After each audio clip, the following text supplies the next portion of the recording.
Hello lovely people.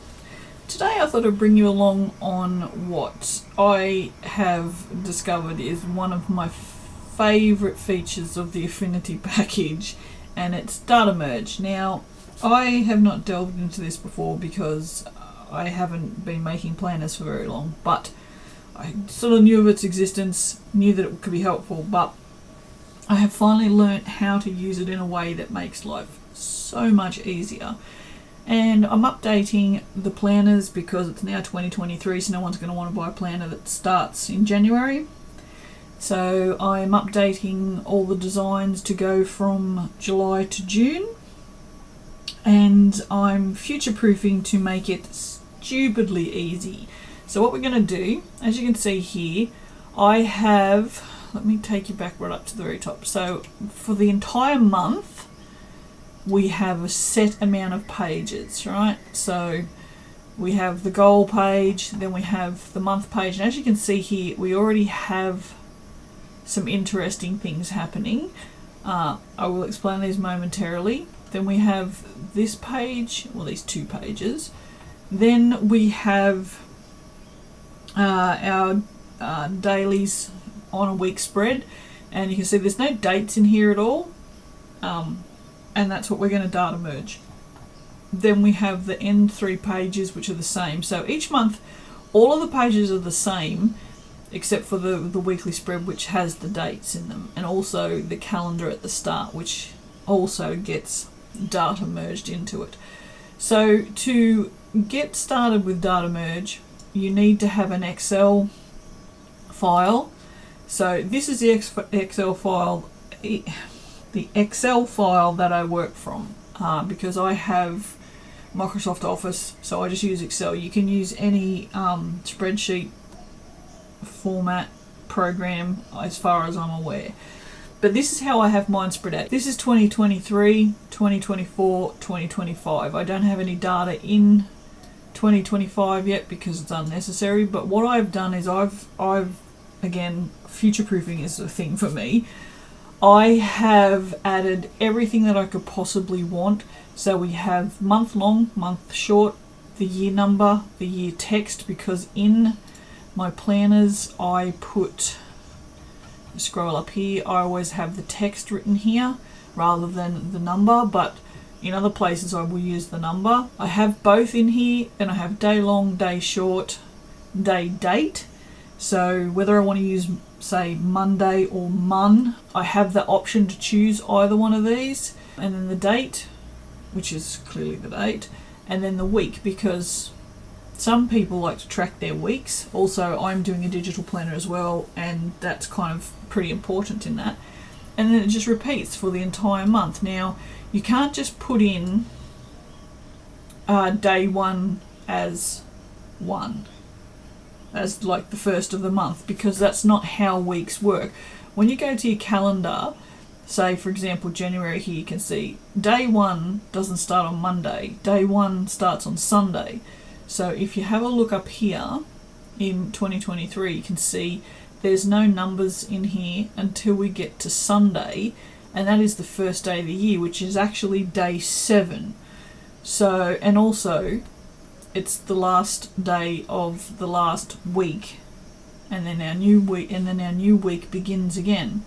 So this is why I have my Excel spreadsheet set up the way that it is, and that will become more clear as I show you how the data merges itself. So what I have done is I've gone through, I don't know how to do spreadsheet stuff, I have entered all of this in manually.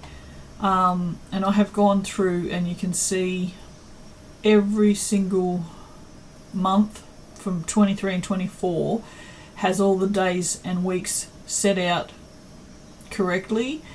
And you also need to go all the way up to, you don't have to go to 42, but it makes sense with the data merge, but you do have to go up to day 37, because if you start a week here, for example, which is the same as this year, next year starts on a Sunday, so you get overlap into higher weeks. so you have to go up to here. But if you go all the way to 42, what you can do is set it, as you can see here, so we go from day 1 right the way to day 42. So whatever is, like say day 33 isn't day 33 because it's not 33 days in a month, but day 33 in whatever month this is could possibly be the 28th. So yeah, so I always go up to day 42 just so that I can fill this out. We will have to edit these. Once the data is merged, these will all get edited just a little bit, but not as much as you'd think. So what we need to do, first of all, is we need to, yep, that's right, it's all good. We need to find that data. So I'm going to go to Window and Data Merge Manager, which has opened up off screen. I already have this in here because I had set this up earlier, but you can just go and add data merge source and go and find it wherever it might be on your hard drive, because I have a few. So, and then you load this in here, and you can choose a range or you can use all records. As you can see here, I've chosen a range because in here, let's go right back over to here, I want to go from July to June. So I'm going from 8 to 19. So if you have a look in here, oh, it's 7, that's right, yeah. 7 because it doesn't use the first one. It confused me the first time, so I couldn't figure out what was wrong. But yeah, it doesn't, this isn't an entry, this first row here, so you have to start from here. So 1, 2, 3, 4, 5, 6, 7, so it's 1 behind. Which means I also probably need to go to 18 rather than 19 if I have it set to 19. Yeah, I do. Okay, so that's what all we need to do is just load it in, tell it which records to use. If you're not going to go as stupid as me and you just do one of these just for 2024 or just from July to June, like what I'm actually doing, you could just make that Excel spreadsheet and you could just say use all records. It might be easier. Personally, I mean, I thought it was quite, I want to say cathartic, but that's not the word I was looking at. It was called almost meditative, just sitting here and punching in all the days and figuring out, you know, what week it was and where the days started and so on and so forth. I did all of this probably in about, was less than an hour, and I now can do a planner up to the end of 2024. So, you know, it was pretty easy to do. So with this, we're just going to leave this now. We're not going to do anything with it, so I'm just going to move it off the screen. I'm not going to close it, but I'm just going to move it off the screen. Because what we need to do is we now need to put in what you can see up here, which is what I've already put in, and that is reference and fields. So this, as you can see down here, see it says Data Merge 2023 Calendar. This is the one that we loaded. Let me just bring this back over here for you. This is what we loaded. You can see this is what we loaded. And then in here, it will give you all the fields that you can use. So I can choose any of these things to put in anywhere in this file that I want. So what I want right now, let's move that over there so you can see it. You can actually see in this calendar, this monthly calendar, I have gone day 1 date right through to day 42 date. So this will correspond with whatever month it chooses, or not whatever it chooses, but whatever is set in this range. It'll start with July and work its way through to June. And you can also see here we've got month long, which we had back here at the top. We had month long and month short. I want my month long to sit up here, and then here's where we have it'll say 2023 in text rather than numbers, and that is in here too. You can see how it says month long, month short, year number, year text. So I've just added those in here and then gone through and put all of these in, but it needs a little bit of editing, which is not a problem. And we do have to do all your like you can see here, let's move this fields over here out of the way. See how these are not capitalized and these are? What we need to do is I've got a couple of styles here. So I'm just going to select those and put in daily. So they are now all set to what they need to be, and then same with these. So they are all daily. What you can do, if you just want to double check to make sure that things look how you want them to look, is unclick off of everything and then go in here and click on preview with record, and then you can see, let me move that out of the way, that everything looks how I want it to do. Look, what I'll do is once I've data merged, I'll go in and I'll move all these so they're not sitting on top. But you've got your little 2023 here, you've got July here, you've got the numbers because July starts on a Saturday. So I'll come in here, the only thing I'm going to have to do is edit that out, which if I'm smart, I'll actually do it now. And then I don't have to worry about editing it ever again if there is another month that takes 1, 2, 3, 4, 5, 6 weeks, which I think there's 1 or 2. And then that's ready. So let's not, I'm going to just go back into here and preview without, but what's happened is because this was selected, it kind of just does this dodgy kind of thing. So let's preview with record and preview without. Sometimes it just does this. I don't know why. It's probably something I'm doing. Alright, so to get the weeks to happen the way we want them to, what we're going to have to do is we're going to have to do the whole month. So we're going to have to go from day 1 right through to day 42. So we have to make more of these pages.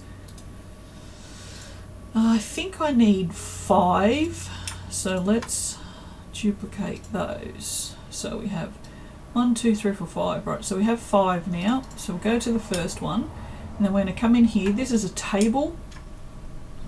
I like working with tables, and what we're going to do is this is day 1. So we're just going to come up here and we're going to decide what are we going to do. We're going to put in the date. I'm going to put the date at the top and the day at the bottom. So this will be day 1 date.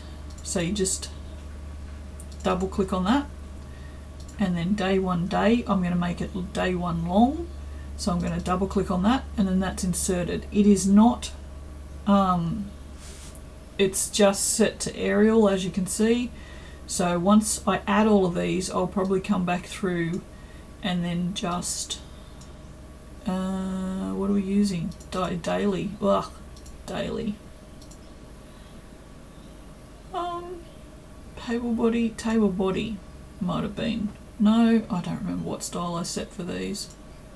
Oh no, it was daily. Alright, yeah, never mind. Okay, so what you need to do is you need to go through, so we're going to go day 2 date and day 2 long,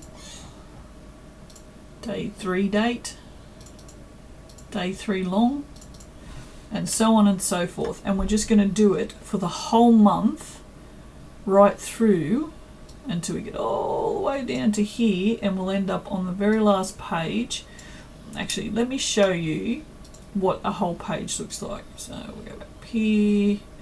So we're going to go to day 4 date and day 4 long, if I can find it.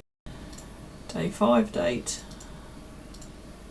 day 5 long, day 6 date, day 6 long, and then day 7 date and day 7 long.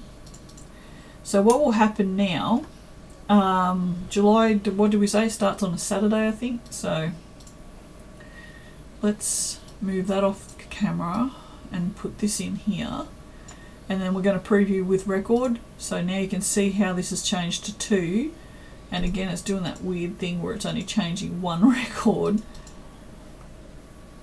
I don't know why it does this sometimes, but anyway, that's good enough. You can see now, see there's no date at the top because in July there is no date. It starts on the Saturday, so you've got 1 and then 2. Right, So we will go through and then we'll set this one, we'll go back to here and we're going to go same thing we were doing before. So we're going to go day A date and day 8 long, and then day 9, day 10, so on and so forth. And then what you'll do is you'll get all of this done, and then if everything's how you want it, then you'll do the data merge. So what I'm going to do is I'm going to fill in the rest of these off camera, because it's just going to, actually I'll do it and then we can just speed through it real quick.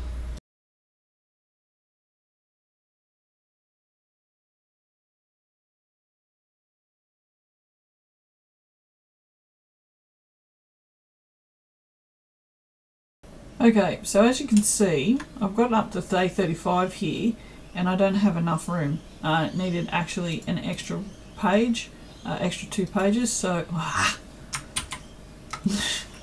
was not supposed to delete those. So we're going to duplicate those, and I'm just going to continue on.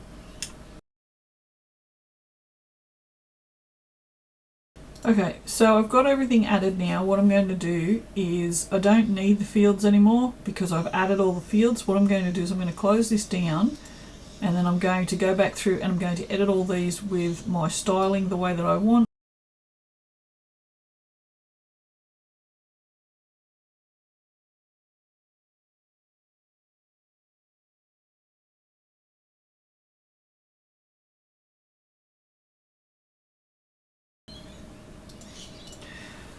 Okay, so we've got our pages all added in. Now, this seems kind of like a long process, but it's worth it in the end, because otherwise, I'm just checking to make sure that everything is added the way that I want it added.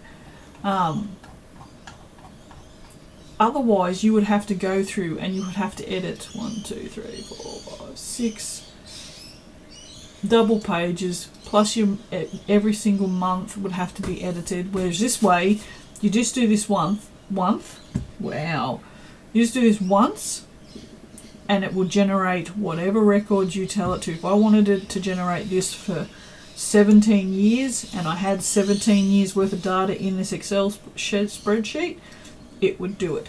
So what we need to do now is we've got a data merge window here. And what we're going to do is we're going to generate. And what it will do is it will generate exactly what I've told it to, but it's also going to make it as a separate file. So it won't stay here in here, but what I'm going to do, actually before I do that, I'm just going to save that now that I've actually updated it. And the good thing about this too is I've saved this just to have the fields in it. When I generate this and it generates a new file, I will actually save that as a different file. So let's click generate, and then it's doing its data mergey thing, and we're going to go from 8 to 9 pages up to about 200 and something, I think. Give it a minute. Yeah, we now have 260 pages. So there you go. So we'll go through here. We don't need this anymore. And you can see this is untitled. So if we start from the very beginning, you're going to see it's got July, all as it should be, as I showed you before. And then you can see there's no dates until Saturday, because July starts on Saturday. And you can see it's not the same as this, because we went day 1, day 2, day 3, so on and so forth. You can see now this one has 3, 4, 5, 6, 7, 8, 9, and then this will just continue on all through July. And then all we need to do is check each month and see if this is the last page or there's another one.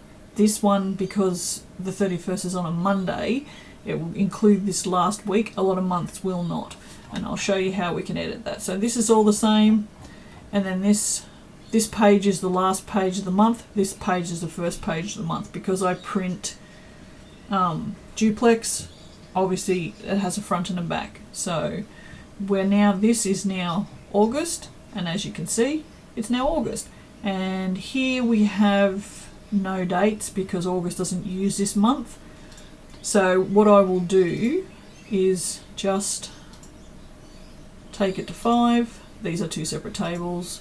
Take it to 5 and then select the both of them and then stretch it down, and that's it. And then I'll also edit this so that it's not overlapping like that.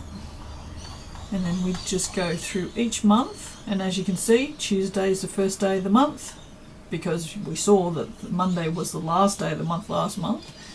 And then we'll just go through again and go through, and we see 31st Thursday, so there should be a week here that's got nothing.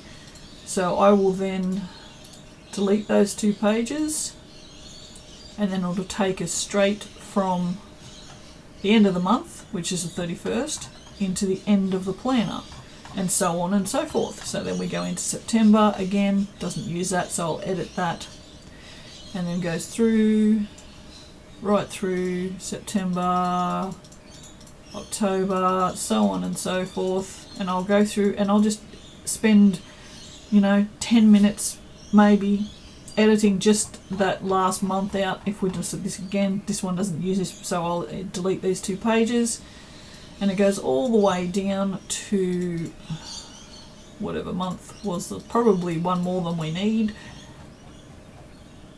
Yep, because we don't need July because we're only going to the end of June. So I can click on that and find where it starts, which is there. So we will take out, actually it's easier to do it this way. I'm just going to delete all of those pages and then give it a second, and then delete this 1 page. Why is it still saying 19? I've overtaxed it. Delete. So there you go. So that there. So now from the start of July to the end of June, again these will have to be deleted, but you can see that this is June 2024. So because that's also automatically changed because of the data merge. I will then now save this. I'm going to go through and I'm going to save as. I have actually done this before, but I wanted to change something. So instead of, this is the file that we opened, which was June to July. I'm now going to save it to this one, which is says filled. So I know that it's the same file, but it has had the data merged into it. I've already made it, so I'm going to overwrite it. And then that's it. And that makes life so much easier. So if you wanted to start from February, because we're already in January, you could do that. Or if you wanted to start whatever month. But yeah, so data merge is super awesome. I'll just give you one more look at my Excel spreadsheet in case you want to set it up the same as me, because I don't mind. Why would I mind? If it helps someone, it's great. So yeah, I just have a lot of entries all the way down to day 42. And the easiest way to do it is to just sit there and just do it month by month. Just go into your calendar, see where it starts. So January 1st was on Sunday. So I just came along and went to Sunday and then just went 1, 2, 3, 4, so right to the end of the month. And then I came back and added the weeks because every week is 7 days, so I know that the week's changes on a Monday.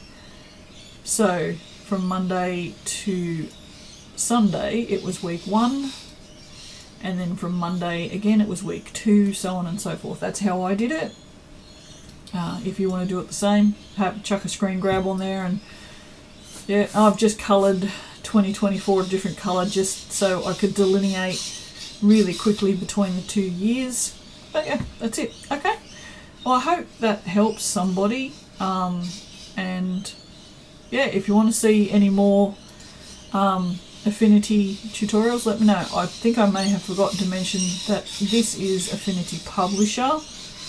I also have Affinity Designer and Affinity Photo, but I'm not particularly adept at using those, and I can honestly say I'm not particularly adept at using Publisher either, but I use it constantly. All the products that I sell on my website were made in well, they used to be made in Microsoft Publisher, but now, like for the last year or so, they've been made in Affinity Publisher and Affinity Designer. So it's a good, honestly, if you know how to use InDesign, you'll know how to use Affinity Designer. I used to use InDesign, but I refuse to pay Adobe's ridiculous subscription prices. The Affinity suite, you can actually just buy the program once, and that's it. That's it. No subscription fees, and it's not even that expensive. So if you think you might be interested in some desktop publishing or an alternative to Photoshop, then definitely go and have a look at the Affinity products. So, alright, that's it. That's my spiel, even though I'm not paid to say these things, which makes them more true because I'm not paid to say them. Yeah, let me know if you want to see anything else. Alright, bye!